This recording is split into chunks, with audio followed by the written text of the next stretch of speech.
Hello नमस्कार। जय हिंद साथियों। स्वागत है आपका आपके अपने यूट्यूब चैनल विजन क्लासेस पर। साथियों, क्लास 10 बोर्ड एग्जाम के लिए अपन प्रत्येक प्रश्नावली के एक एक नंबर के प्रश्नों को यहाँ पर डिस्कस कर रहे हैं। पिछली क्लासों में अपन ने साथियों 2 से 3 4 या 5 प्रश्नावली के प्रश्न एक एक नंबर के प्रश्नों को डिस्कस कर लिया साथियों। आज की क्लास में साथियों प्रश्नावली 2 द्विघात समीकरण के साथियों महत्वपूर्ण प्रश्नों को डिस्कस करने वाले हैं, जिनके एक एक नंबर में आने की प्रोबेबिलिटी ज्यादा बनती है। तो बिना किसी देरी के आज की क्लास की शुरुआत करते हैं साथियों। देखिए, आपको पहला प्रश्न आपको स्क्रीन के ऊपर दिख गया होगा। मैं भी देख लेता हूं साथियों कि प्रश्न के अंदर क्या बोला जा रहा है। आप समझने का प्रयास करें। इन छोटे छोटे प्रश्नों को साथियों यही तैयार कर लो। मैं आपको वादा करता हूं, ये आप आधे आधे घंटे की जो क्लासेस देख रहे हो, एक एक चैप्टर की जो क्लासेस देख रहे हो, इसमें आपकी इतनी तैयारी हो जाएगी कि एक एक नंबर के प्रश्न आप कुछ ही टाइम में कर लोगे साथियों। यानी आप आधे घंटे के अंदर अंदर आपके एक एक नंबर के सारे प्रश्न कर लोगे साथियों। इसका मतलब आपको 40 नंबर आपके पक्के हो चुके हैं साथियों। आधे घंटे के अंदर आप इतने नंबर पक्के कर सकते हो यदि आपकी तैयारी मजबूत है। और मैं वही काम करने आया हूं साथियों, ताकि आपकी तैयारी को मजबूत कर सकूं। तो आप पहला सवाल देखें, स्क्रीन के ऊपर दिख रहा होगा आपको। तो फर्स्ट सवाल की बात कर रहे हैं साथियों। यहां पर हमें ग्राफ दे रखा है। इस ग्राफ को थोड़ा ध्यान से देखें। जब भी ग्राफ वाला प्रश्न आता है तो आपको एक ही कॉन्सेप्ट ध्यान में रखना है, जो मैं भी आपको बता देता हूं। इस तरह का एक ग्राफ दे रखा है और हमसे कुछ प्रश्न पूछ रहा है कि जैसे ये x है, ये y है और ये आपके इधर x और ये y है। इस तरह से दे रखा है। हमें ये पूछ रहा है कि ग्राफ में px के शून्यकों की संख्या कितनी है। शून्यकों की संख्या आपको पूछ रहा है px के अंदर। तो सिंपल सी बात है कि ये x अक्ष को कितनी बार ग्राफ काट रहा है। तो आप यहां पर देखोगे x अक्ष को एक तो काट रहा है, यहां पे है एक, फिर दूसरा काट रहा है यहाँ 2, फिर तीसरा काट रहा है 3। तो यहां पर इसके शून्यकों की संख्या कितनी हो जाएगी तो प्यारे साथियों, तो इसके शून्यकों की संख्या हो जाएगी, शून्यकों की संख्या, और वो संख्या कितनी हो जाएगी तो वो हो जाएगी आपके पास 3 संख्या हो जाएगी। यानी जितनी जगह वो x अक्ष को काट रहा है उतने ही उसके क्या होते हैं साथियों, शून्यक होते हैं। अब इससे रिलेटेड मैं प्रश्न भी आपके साथ के साथ तैयार कर देता हूं, ताकि आपको कोई दिक्कत नहीं आए अगर ग्राफ से रिलेटेड प्रश्न आता है तो। थोड़ा ध्यान देंगे आप। यहां पर देखिए, जैसे मैंने एक लाइन खींची है, एक एक्स है भाई। अब यहां पर जैसे मैंने इस तरह की लाइन खींच दी, ये वाली लाइन, कौन सी लाइन खींच दी है, और अब मैं बोल रहा हूं कि इसके शून्यकों की संख्या कितनी होगी। तो सिंपल सी बात है साथियों, यहां पर ये आपका x है और ये y है, और ये जो आपने ग्राफ बनाया है वो x अक्ष को कहीं नहीं काट रहा है। x अक्ष को नहीं काट रहा है तो शून्यकों की संख्या 0 हो जाएगी। तो इस वाले केस में शून्यकों की संख्या कितनी हो जाएगी साथियों, 0 हो जाएगी। यानी सिंपल सा कॉन्सेप्ट ध्यान में रखो कि x अक्ष को जितनी बार काटेगा उतने ही उसके क्या होंगे, शून्यक होंगे। इसी के साथ साथ जैसे अपन अगला प्रश्न कर लेते हैं, एक और ले लेते हैं। इस तरह का लिया और ये x है, ये y है, और यहां पर मैंने इस तरह से लाइन खींच दी है। तो इस केस में साथियों आप देखिए कि ये जो ग्राफ है, वो आपके ग्राफ आपने जो खींचा है वो x अक्ष को कितनी जगह काट रहा है, एक जगह काट रहा है। कितनी जगह काट रहा है, एक। तो इसके शून्यकों की संख्या कितनी हो जाएगी साथियों, 1 हो जाएगी। तो इस तरह का अगर ग्राफ से रिलेटेड प्रश्न आता है तो आपको सिंपल सा जवाब देना है साथियों कि x अक्ष को जितनी बार काटता है उतने ही उसके क्या होते हैं, शून्यक होते हैं। बाकी सवाल इसमें कितने ही बन सकते हैं, कॉन्सेप्ट आपका क्लियर होना चाहिए। तो पहला सवाल आपको समझ में आ गया होगा। आप इसको अच्छे से नोट करो, फिर अपन आगे कुछ और वैरायटी को देखने का प्रयास करते हैं। अगले सवाल की बात करते हैं साथियों। यहां हमें एक द्विघात समीकरण दे रखी है। क्या दे रखी है, द्विघात समीकरण दे रखी है। और हमें बोला जा रहा है साथियों इसमें कि बहुपद P x x square minus 4x plus 6 के शून्यक ए और बी है साथियों। हमें इसके शून्यक दे रखे साथियों, हमें इसके क्या दे रखे हैं तो शून्यक दे रखे हैं। और शून्यक क्या दे रखे हैं तो शून्यक दे रखे ए व बी दे रखे हैं। अच्छी बात है। हमसे क्या पूछना चाह रहा है, हमसे पूछ रहा है वो आप a प्लस बी का मान ज्ञात करो। हमसे क्या पूछ रहा है वो, हमें पूछ रहा है कि आप a प्लस बी का मान ज्ञात करो। ऐसा सवाल आता है तो अब यहां पर दिमाग ये लगाएंगे कि हमें शून्यक a और b दे रखे, तो हमें a प्लस बी यानी शून्यकों का योग ज्ञात करना है। तो आप शून्यक निकालना बैठोगे, फिर उसको जोड़ोगे, तो ये सवाल बहुत बड़ा हो जाएगा। इतना आपसे वो नहीं पूछना चाह रहा। वो कॉन्सेप्ट पे प्रश्न बना रहा है। किस पे बना रहा है, कॉन्सेप्ट पे प्रश्न बना रहे हैं। उसने शून्यक दिए हैं और वो a प्लस बी पूछ रहा है। इसका मतलब वो शून्यकों का योग पूछ रहा है। और शून्यकों का योग क्या होता है तो वो होता है साथियों माइनस का b बटे y। हमने पढ़ा, हमने क्या पढ़ा साथियों, तो हमने पढ़ा है कि जो शून्यकों का योग होता है, शून्यकों का जो योग होता है वो होता है माइनस का b बटे a होता है। अब शून्यकों का योग यानी ये हो जाएगा हमारे पास शून्य क्या a व b, तो ये हो जाएगा a प्लस बी बराबर माइनस b बटा है अब मेरी बात सुनो, एबीसी के मान आएंगे आपके पास, जो द्विघात समीकरण चल रही है ना, वहां से एबीसी के मान आएंगे। कैसे आएंगे? तो आपको द्विघात समीकरण का मानक रूप पता होना चाहिए साथियों। ध्यान देना, आपको एक नंबर का प्रश्न यह भी पूछ देता है कि द्विघात समीकरण का मानक रूप लिखिए। जो अति लघुत्तम प्रश्नों में आ जाता प्रश्न, थोड़ा आप तैयार रहे कि द्विघात समीकरण का मानक रूप क्या होता है। तो वो होता है साथियों ax² plus bx plus c। वहां तो काम आएगा ही आएगा, एक नंबर में पूछ लेगा कि मानक रूप लिखो, और यहां पर भी काम आ रहा है कि हमें एबीसी के मान चाहिए। तो कैसे निकालेंगे? तो ये देखो x² के साथ कौन होता है? a। तो यहां x² के साथ कितना? 1। तो यहां पर मुझे बताओ a कितना हो गया? 1। यहां लिख लेता हूं मैं, a कितना आ गया मेरे पास? 1 आ गया। b कितना है? देखो x के साथ में b, तो x के साथ क्या है? -4। चिन्ह के साथ लिखना है, चिन्ह नहीं लिखोगे गलत होगा, सारा काम गलत हो जाएगा। तो b बराबर आ गया है -4। अब c की जगह कितना है? 6। तो ये आ गया c बराबर आपके पास 6 आ गया। तो a b c के मान हमारे पास आ चुके हैं। हमें चाहिए शून्यकों का योग, और शून्यक a व b है तो a प्लस b लिखेंगे, माइनस का b बटाए माइनस। ऐसा कैसा? b की जगह लिखूंगा मैं कितना? -4। ये -4। अब गलती ये मत करना कि सर माइनस तो लगा दिया, केवल 4 लिख देता ना, वो -4 तो वैसे ही दिख रहा है। लेकिन ध्यान दे, ये माइनस सूत्र का है और b -4 है, तो -4 लिखना पड़ेगा बटा a कितना आपके पास? तो a हो जाएगा आपके पास a। तो मुझे बताओ a प्लस b का मान कितना है? तो माइनस माइनस प्लस हो जाएगा, और वो आ जाएगा 4 बटा 1। लिखना जरूरी नहीं है। तो हमें यहाँ पर जो शून्यकों का योग मिला है साथियों, वो कितना मिला है? 4 मिला है। और राइट ऑप्शन कौन सा हो जाएगा? तो राइट ऑप्शन हो जाएगा बे राइट ऑप्शन हो जाएगा, क्योंकि बे ऑप्शन में आपको 4 दे रखा है। तो कितना आसान हो जाता है यदि आपको कॉन्सेप्ट पता है। अब सुनना, इसके ऊपर एक और प्रश्न बनता है, वो भी मैं ये क्लियर कर देता हूं कि यदि आपको यहां पर शून्य a और b दे दिया, और आपसे पूछ रहा है a प्लस b क्या होगा। यदि ऐसा ना पूछ करके आपसे पूछ लेता कि ए बी का मान कितना होगा, यानी इसका मतलब अब वो क्या पूछना चाह रहा है? अब वो पूछना चाह रहा है कि शून्यकों का गुणा कितना होगा। मेरी बात को समझे, अब क्या पूछना चाह रहा है? शून्यकों का गुणा कितना होगा। तो हमें कुल मिलाकर के पता है कि शून्यकों का जो गुणा होता है साथियों, शून्यकों का गुणा, और वो गुणा कितना होता है? तो वो होता है c बटेवा a होता है। भाई शून्यकों का योग अल्फा प्लस बीटा बराबर माइनस बी बटा है, और शून्यकों का गुणा अल्फा इंटू बीटा बराबर सी बटा है। यहाँ अल्फा और बीटा ना देकर के क्या दे दिया है? ए और बी दे दिया है। तो शून्यकों का गुणा में आ जाएगा ए बी। क्या आ जाएगा? ए बी बराबर आ जाएगा सी बटा ए।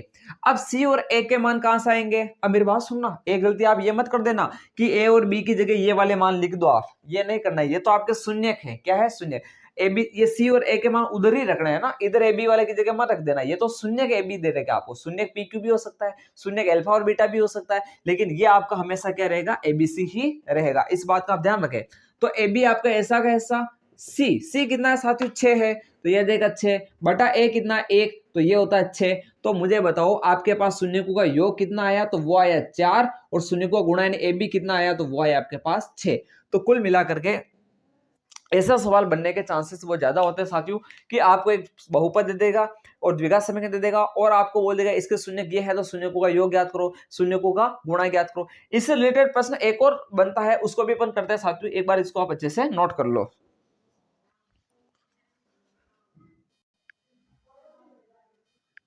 अगले प्रश्न की बात करते हैं साथियों, वो उसी कॉन्सेप्ट पर आधारित है, लेकिन हल्का सा इसका पैटर्न चेंज हो चुका है।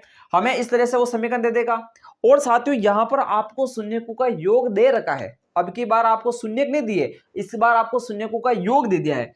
तो आपको शून्यकों का योग कितना दिया है? शून्यकों का योग, तो आपको शून्यकों का योग कितना दिया है साथियों? तो शून्यकों का योग दिया है उसने, यहां पर थोड़ा ध्यान से देखे, और वो दिया है 7। कितना दिया है? 7। और आपको किसका मान पूछ रहा है? ए का मान पूछ रहा है। तो आपको क्या पूछ रहा है? वो आपको पूछ रहा है ए का मान कितना होगा। मेरी बात को ध्यान समझे, शून्यकों का योग दे रखा है 7, और आपको ए का मान पूछ रहा है। ए कहां पर है? यहां पर है। कहां पर है? एक्स के साथ में बैठा हुआ है। अब मेरी बात सुनो, सबसे पहले आपको मानक रूप लिखना है, और वो होता है ax² plus bx plus c, यानी b की जगह कितना है? -a है। कितना है? -a। पहले मुझे बताओ शून्यकों का योग क्या होता है? तो आप बोलोगे अल्फा इंटू बीटा होता है, और वो आपको कितना दे रखा है? 7 दे रखा है, यानी शून्यकों का योग 7 हो गया। तो 7 बराबर मैं क्या लिख सकता हूं? माइनस का b बटा a लिख सकता हूं। बोलो हाँ, लिख सकते हैं ना भाई। हमें इतना सा पता है कि शून्यकों का योग होता है वो माइनस का b बटा अल्फा प्लस बीटा बराबर माइनस b बटा। हमें शून्यकों का योग कितना दे रखा है? यहाँ पर 7 दे रखा। कितना दे रखा है? 7 दे रखा। तो यहाँ पे मैंने 7 लिख दिया। अब थोड़ा आगे समझने का प्रयास करें। यहां पर हमें क्या करना है? ये 7 यहाँ ऐसा कैसा आ जाएगा। अब b का मान चाहिए। किसका मान चाहिए? b का। b की जगह कितना चल रहा है? -a चल रहा है, तो b की जगह चल रहा है -a, ए की जगह कितना चल रहा है, तो ए की जगह चल रहा है 1, और सी की जगह कितना चल रहा है, तो वो चल रहा है 5। देखो ए की जगह 1, जगह कितना आ जाएगा माइनस है, और सी की जगह कितना आ जाएगा 5 आ जाएगा। अब थोड़ा आगे देखना, अपन इसको करते हैं 7 ऐसा कैसा आ गया। अब यहां मैं लगा रहा हूं माइनस, क्या लगा रहा हूं, माइनस लगा रहा हूं। बी चाहिए ना, बी की जगह कितना है माइनस है, तो ये आ जाएगा आपके पास माइनस है, बटेवा ए कितना चल रहा है आपके पास, तो ए चल रहा है आपके पास 1, तो बटेवा में कितना आ जाएगा 1, तो 7 बराबर आ जाएगा आपके पास, ये आ जाएगा माइनस माइनस कितना हो जाएगा प्लस, तो प्लस ए आ जाएगा, तो ए का मान कितना आ जाएगा, तो वो आ जाएगा आपके पास 7 आ जाएगा। कितना आ जाएगा साथियों, 7 आ जाएगा। तो इस तरह से अपन क्या कर सकते हैं, इस ए का मान यहां पर ज्ञात कर सकते हैं। तो ए का मान कितना आ गया आपके पास, ये 7 आ चुका है। तो आपको केवल सूत्र पता होना चाहिए कि शून्यकों का योग होता है वो क्या होता है, माइनस का क्या होता है, बी बटेवा ए होता है। तो यहां पर मैंने क्या किया, शून्यकों के योग को माइनस का बी बटा ए लिखा, माइनस के बी की जगह बी का मान, ये बी का मान कितना माइनस का है, तो माइनस का है, बटेवा ए कितना है 1 है, तो 1 लिख दिया, कटिंग करी तो ए का मान आ गया 7। तो इस प्रकार से अपन क्या कर सकते हैं, वैल्यू फाइंड कर सकते हैं। तो इस सवाल को आप अच्छे से नोट करो, ये उसी तरह का सवाल है, ज्यादा कोई विशेष बात नहीं, लेकिन हमें यहाँ पर शून्यकों का योग दे दिया और ए का मान पूछ लिया। एक और इसके अंदर वैरायटी बनती है, उसको भी करने का प्रयास करते हैं, तब तक इसको अच्छे से नोट करो। देखिए सारे कॉन्सेप्ट क्लियर होने चाहिए, प्रश्न कैसा भी है कॉन्सेप्ट क्लियर है तो सब सवाल का जवाब बेझिझक होकर के इतना शानदार देकर कहेंगे, इतना बढ़िया इंप्रेशन छोड़कर कहेंगे कॉपी के अंदर कि वो 100 में से 100 नंबर देकर रहेगा, बिल्कुल देकर रहेगा। क्योंकि साथियों मैं 100 में से 100 लाया हूं, तो 100 में से 100 कैसे लाए जाते हैं वो मुझे अच्छे से पता है, और वो सारी चीजें मैं आपको यहाँ बता करके जाऊंगा। आपका सिर्फ एक ही काम है, बताई गई चीजों को लर्न करना है, अच्छे से उसको समझना है, प्रैक्टिस करनी है साथियों। प्रैक्टिस ही आपको क्या कर सकती है साथियों, आपकी मंजिल तक पहुंचा सकती है। आपको विश्वास नहीं होगा, मैंने जब 10th करी थी उस समय देखिए मेरा इंटरेस्ट सिर्फ मैथ्स के अंदर था। मैं ऐसा नहीं कह रहा हूं कि आपको सिर्फ मैथ्स को ही पढ़ना, लेकिन मैं क्या करता था, सिर्फ मैथ्स, जैसे स्कूल से आए उसके बाद सिर्फ क्या पढ़ना है साथियों, मैथ्स ही पढ़ना है, गणित ही पढ़ना है, कुछ नहीं पढ़ना है, ठीक है। मैथ्स और साइंस इसमें बहुत अच्छा इंटरेस्ट था, इतनी बढ़िया इसकी कमान बनाई साथियों कि कौन से पेज पे कौन सा प्रश्न है, आ रही बात समझने, वो तक याद हो गया था। रफ कॉपियों की ताक भर दी थी, ताक होती ना उसको भर दी थी, कि इतनी रफ कॉपियों के अंदर उसके मैथ्स के सवालों को किया था कि एक एक सवाल और हर पर्सनालिटी के एग्जाम्पल होते हैं, वो सारे के सारे क्लियर थे।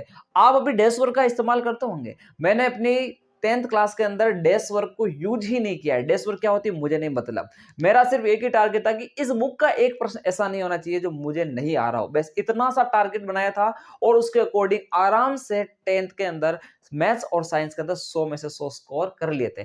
आप भी कर सकते हो, बुक को टारगेट बनाओ, ठीक है।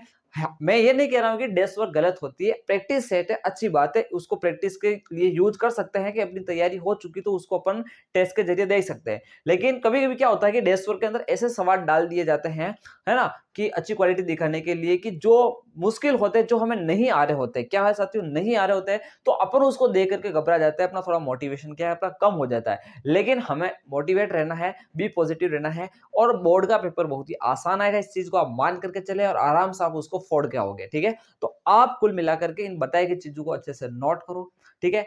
चैनल को आगे से आगे शेयर जरूर करो, ताकि जो बच्चे कमजोर है वहां तक ये मैटर पहुंच सके और उनको वो समझ करके आराम से पास हो सके, जो फेल होने की कगार पर है। और जिसने पूरी शिद्दत के साथ इन क्लासों को देख लिया है वो 100 में से 100 नंबर आराम से लेकर के आएगा, क्योंकि प्रश्नावली की क्लास है, मैंने सारी एक एक सवाल की प्रश्न डाल रखी है। अब ये जो क्लास है इसमें विशेष तैयारी है साथियों की, कैसे कैसे प्रश्नों की वैरायटी बनती है, आगे बात समझ में। ये एमसीक्यू में ही बड़ी दिक्कत आती है, बाकी बड़े सवालों में कोई नहीं, जो है प्रश्न वैसा का वैसा प्रश्न आता है, लेकिन एमसीक्यू में कोई वैरायटी बन जाती है तो हमको उसके लिए प्रिपेयर रहना है। बाकी इन चीजों को आप नोट करो, मैं और आगे बताने का प्रयास करता हूं।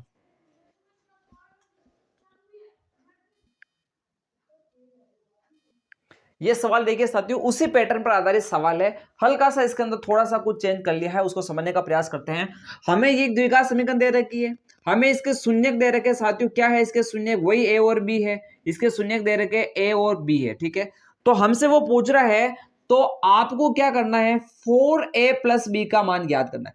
अब हमें यह पता चल गया कि हमें 4a प्लस बी का मान चाहिए, तो सबसे पहले a प्लस बी का मान चाहिए, क्योंकि जो भी ये मान आएगा उसको 4 से मल्टीप्लाई करूंगा और आंसर आ जाएगा। अब a प्लस बी कैसा आएगा, तो वो तो वही बात है जो अपन ने पहले पढ़ी, कि यहां पर क्या होता है कि a प्लस बी शून्यकों का योग है, क्या है, शून्यकों का योग। और हम क्या जानते हैं, हम ये जानते हैं कि शून्यकों का जो योग होता है वो होता है साथियों माइनस का बी बटेवा ए। क्या होता है? माइनस का बी बटेवा ए। तो यहां पर पहले मानक रूप लिखो x square plus b x plus सी।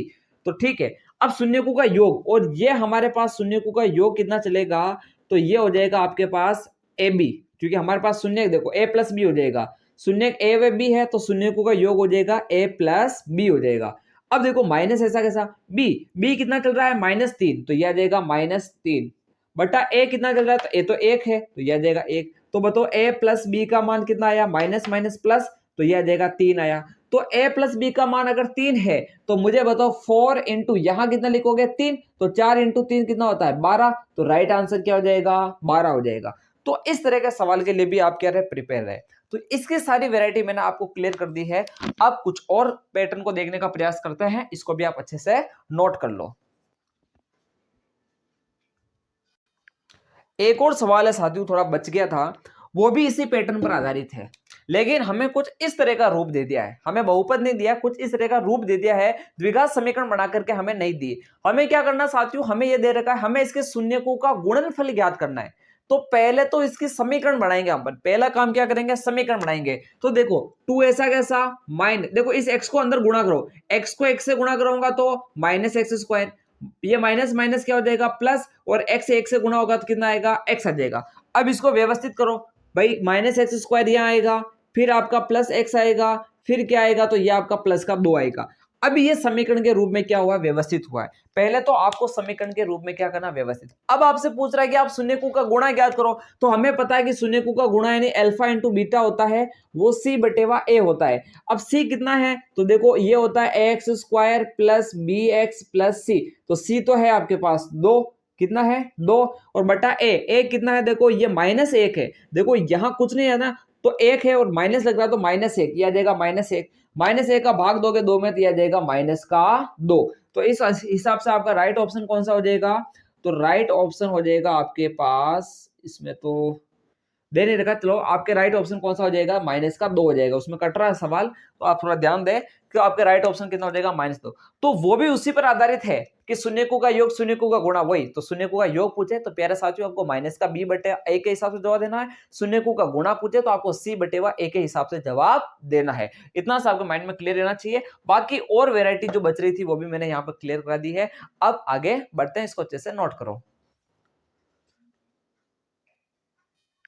अगले सवाल पर बढ़ने का प्रयास करते हैं साथियों। जैसा कि आप ये सवाल देख रहे हो, इस सवाल को पूछने के 2 तरीके हैं। कितने तरीके? 2 तरीके। या तो ये पूछेगा कि इसे संतुष्ट करने वाला हल कौन सा है, तो इसको संतुष्ट करने वाला हल पूछना है तो भी अपन क्या करेंगे? x का मान x की जगह, y का मान y की जगह लिखेंगे। जिस मान से आपके लेफ्ट साइड और राइट साइड का मान बराबर आ जाता है वो इसको संतुष्ट करेगा।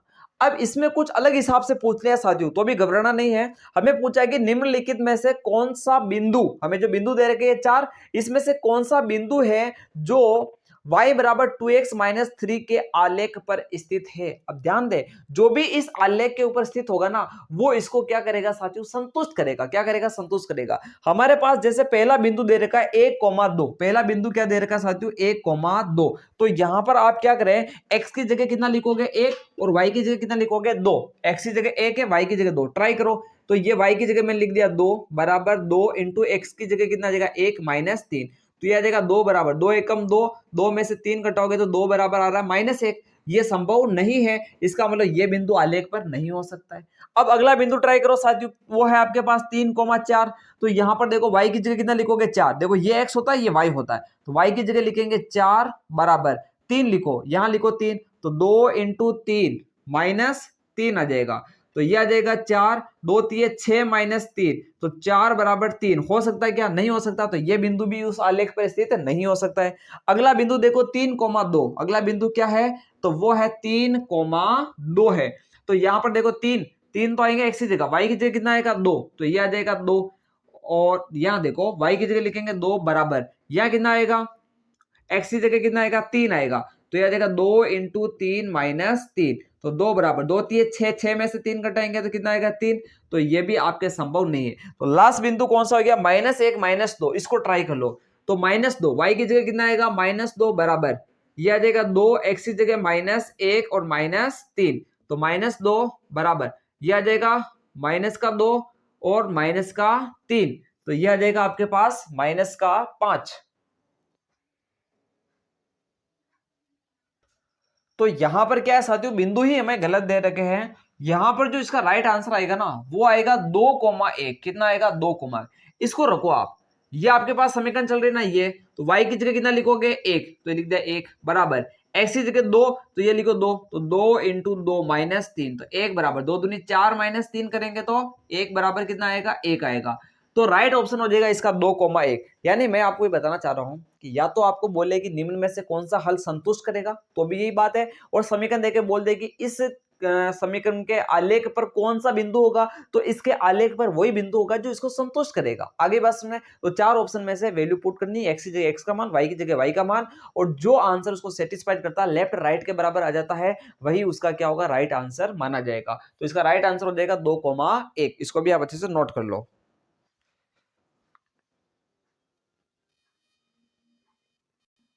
नेक्स्ट क्वेश्चन की तरफ बढ़ते हैं साथियों। हमें यहां पर एक बहुपद दे रखा है x² - 2x + 1। हमें कह रहा है कि इसका शून्य क्या है। हमें 4 ऑप्शन दे रखे हैं, अब बताना कि कौन सा इसका शून्य है। अब शून्य की परिभाषा क्या कहती है? शून्य की परिभाषा कहती है कि x का वह मान जिसे बहुपद में रखने पर बहुपद का मान 0 हो जाए, वही उसका क्या होता है शून्य होता है। तो हमें यहाँ पर 4 मान दे रखे हैं, कौन सा मान है जिसको इसमें रखूं तो इसका मान 0 आ जाए, वही इसका शून्य होगा। ऐसा आपको पहचानने का तरीका है, सिंपल सा तरीका है। जब भी बहुपद देकर के आपको शून्य पूछ ले कि कौन सा इसका शून्य है, तो आपको उसको मान को कहां रखना है, उस समीकरण में। जैसे देखो पहला मान 2 दे रखा है, दो दो रखूंगा मैं इसमें। जैसे मैं पहले x बराबर कितना रखता हूं 2, तो यह आ जाएगा 2 का स्क्वायर -2 इंटू 2 प्लस 1, 2 का स्क्वायर 4, 2 दूनी 4 -4, यह आ जाएगा +1, 4 और -4, माइनस का 4 प्लस का 4 कट गया, बचा कितना 1। यानी ये आपका शून्य नहीं हो सकता है, क्योंकि हमें यहाँ पर बहुपद का मान 0 मिलना चाहिए। अब मैं देखो यहाँ पर लिखता हूँ x बराबर -1, कितना लिख लेता हूँ -1, तो ये हो जाएगा -1 का स्क्वायर -2, x की जगह -1 और +1, -1 का स्क्वायर करेंगे तो वही 1 ही आएगा, और माइनस माइनस प्लस हो जाएगा, 2 एकम 2 हो जाएगा और +1 आ जाएगा। तो 2 और 1 3, 3 1 कितना होगा 4। तो यहाँ पर इससे भी आपका शून्य नहीं बनेगा, ये भी शून्य नहीं है। अब 1 लिखो, कितना लिखो 1, तो x बराबर में कितना लिखता हूँ 1 लिखता हूँ, ठीक है। तो यहाँ 1 का स्क्वायर हो जाएगा ये, फिर -2 1 +1, 1 का स्क्वायर कितना होता है 1, 2 एकम 2 -2 और ये आ जाएगा +1, +1 और +1 कितना होगा +2 और ये -2, तो बराबर कितना बचा 0। स्क्रीन में आ रहा है, ओके। तो ये है आपका राइट आंसर। यानी मुझे बताओ इस बहुपद का शून्य क्या होगा, तो इसका शून्य हो जाएगा, इसका शून्य क्या हो जाएगा, इसका शून्य हो जाएगा +1। आगे बात सुनना है, तो इस प्रकार शून्य है या नहीं है, तो अपन चेक कैसे करेंगे, तो उसको उस बहुपद में रखो जिससे वैल्यू 0 आती है, वही उसका क्या होता है शून्य होता है। तो इसको भी आप अच्छे से नोट करो। फिर अपन आगे बढ़ते हैं। जैसे एक प्रश्न को यहाँ देख ही लेते हैं, सवाल आपको स्क्रीन पर दिख गया होगा कि द्विघात बहुपद के शून्यकों की संख्या कितनी होती है। मेरी बात को ध्यान से सुन लेना कि जितने घात का बहुपद होता है उतने ही उसके शून्यक होते हैं। तो द्विघात बहुपद होता है वो 2 घात का होता है, तो उसके अधिकतम शून्यकों की संख्या पूछो या फिर उसके शून्यकों की संख्या पूछो, वो 2 ही होगी। कितनी होगी 2। अब प्रश्न ऐसा आ सकता है कि रेखिक बहुपद के शून्यकों की संख्या कितनी होगी, तो रेखिक बहुपद के शून्यकों की संख्या भी कितनी होती है, रेखिक का मतलब 1 घात का बहुपद तो 1 शून्यक होगा। अब बोल दे कि त्रिघात बहुपद के शून्यकों की संख्या कितनी होगी, तो त्रिघात बहुपद के शून्यकों की संख्या 3 होती है। या फिर आपको जैसे कोई भी बहुपद दे दिया, इस तरह का बहुपद दे दिया, जैसे इधर देखो यहां पर दिया x की घात 5 प्लस 3x4 प्लस 8x बराबर 0, इसके शून्यकों की संख्या पूछ ली। तो ध्यान दे जितने घात का बहुपद होता है उतने ही उसके शून्यक होते हैं। तो इस बहुपद की घात कितनी है, तो बहुपद की घात 5, अधिकतम घात को कहते हैं बहुपद की घात, तो इसके शून्यक भी कितने हो जाएंगे साथियों 5 हो जाएंगे। तो इस तरह का सवाल आपको आना चाहिए कि जितने घात का बहुपद है उतने ही उसके क्या होते हैं साथियों, उतने ही उसके शून्यक होते हैं। तो इस प्रकार अपन ने ऑलमोस्ट सारी वैरायटी को टच किया है। जितने प्रश्न बन सकते हैं उन सब प्रश्नों को यहाँ देखने का प्रयास किया है, ठीक है।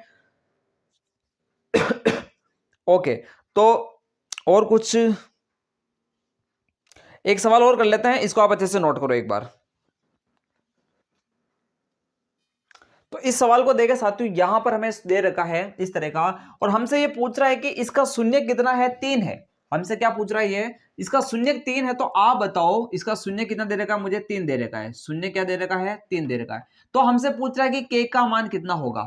तो आप सिंपल सा कॉन्सेप्ट लगाओ, शून्य दे रखा ना, इसका मतलब वो मान मैं बहुपद में रखूंगा तो बहुपद का मान कितना हो जाएगा, 0 हो जाएगा। यानी ये शून्य के नहीं x का मान है। जैसे ये मान मैं इसमें रखूंगा, जैसे 2 x की जगह मैंने लिखा 3 का स्क्वायर प्लस x की जगह मैंने लिखा 3 प्लस k, तो इसका मान कितना हो जाएगा, 0 हो जाएगा। क्योंकि शून्य होता क्या है, x का वह मान होता है जिसको बहुपद में रखने पर बहुपद का मान 0 हो जाए। अरे बस में उसको शून्य कहते हैं, तो हमें शून्य दे रखा था, वो मान मैंने बहुपद में रखा, तो बहुपद का मान कितना हो जाएगा, 0 हो जाएगा। तो यहां पर देखो 3 का स्क्वायर 9, तो यह आ जाएगा 2 इंटू 9, 2 इंटू 9 कितना होता है 18 प्लस 3 प्लस के बराबर 0। 18 और 3 कितना हो जाएगा, तो यह आ जाएगा आपके पास 21 प्लस के बराबर 0। हमें के चाहिए ना, तो 21 को उधर भेजो तो -21 हो जाएगा। तो हमारे पास राइट ऑप्शन कितना आ जाएगा, -21। तो ऐसा सवाल भी आपको आना चाहिए, शून्य दे दे और किसी का मान पूछ रहे, आपको पी पूछ ले, क्यू पूछ ले, आर पूछ ले, तो जो शून्य दिया ना उसको बहुपद के अंदर पटको और उसके बाद आप सोल्व करो, पक्षांतरण करो और के का मान निकाल लो। इस तरह से भी आप इसको सोल्व कर सकते हो, ऐसा सवाल भी आने के चांसेस बनते हैं। ठीक है, इसके साथ ही जैसे एक सवाल है साथियों, यहां पर देखिए हमें दे रखा है एक बहुपद दे रखा है px यानी x स्क्वायर माइनस 9, ऐसा हमें क्या दे रखा है, बहुपद दे रखा है और हमें बोल रहा है कि इसके शून्य ज्ञात करो। क्या बोल रहा है, इसके शून्य ज्ञात करो। तो शून्य ज्ञात करना इसका तो और बहुत आसान है, क्यों, क्योंकि इसको देखो जिसके भी शून्य ज्ञात करना है ना उसको 0 के बराबर लिखो, तो एक्स स्क्वायर माइनस 9 बराबर 0। अब एक्स स्क्वायर बराबर कितना आ जाएगा, तो 9 आ जाएगा। हमें शून्य के लिए x का मान चाहिए, तो 9 कहां चला जाएगा, रूट में, इसका स्क्वायर हटेगा तो वो रूट में जाएगा। रूट के बाहर प्लस भी होता है और माइनस भी होता है, तो x का मान ये 9 बाहर निकलेगा तो 3, एक प्लस है और एक आपके पास क्या है, माइनस है। एक आपके पास प्लस है तो दूसरा आपके पास क्या है, माइनस है। क्या है, माइनस। तो इसके जो शून्य होंगे ना वो आ जाएगा आपके पास प्लस का 3 और माइनस का 3 आ जाएगा, प्लस का 3 और माइनस का 3, ये इसके क्या आ जाएंगे प्यारे साथियों, शून्य का आ जाएंगे। इसका आप थोड़ा ध्यान रखें। तो इस तरह का सवाल बनने के भी चांस होते हैं, एक आपके प्लस का 3 है और दूसरा आपके क्या है, माइनस का 3 हो जाएगा। तो इसको भी आप नोट कर सकते हो।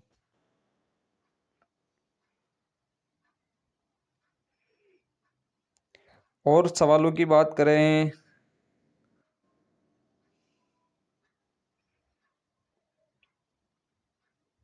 ठीक है, जितने मोस्ट प्रश्न बन सकते हैं वो अपन ने करने का प्रयास किया है। जैसे एक प्रश्न है कि द्विघात बहुपद का व्यापक रूप लिखिए, तो वही x square plus b x plus c बराबर 0 होता है। रैखिक बहुपद में कितने शून्यक संभव है, तो रैखिक में एक शून्यक होता है, ये आपको पता होना चाहिए। ठीक है, तो इस प्रकार अपने एक एक नंबर के जितने भी प्रश्नों की वैरायटी बन सकती है वो सारे देखने का प्रयास किया है। ठीक है, तो आपको क्लास कैसी लगी, अच्छी लगे तो लाइक करें, चैनल पर नहीं हो तो सब्सक्राइब जरूर करें, इसको आगे से आगे शेयर करने का प्रयास करेंगे। आने वाली क्लासों के अंदर और प्रश्नावलियों को अपन डिस्कस करेंगे, तब तक के लिए यही अपनी बात को विराम देंगे।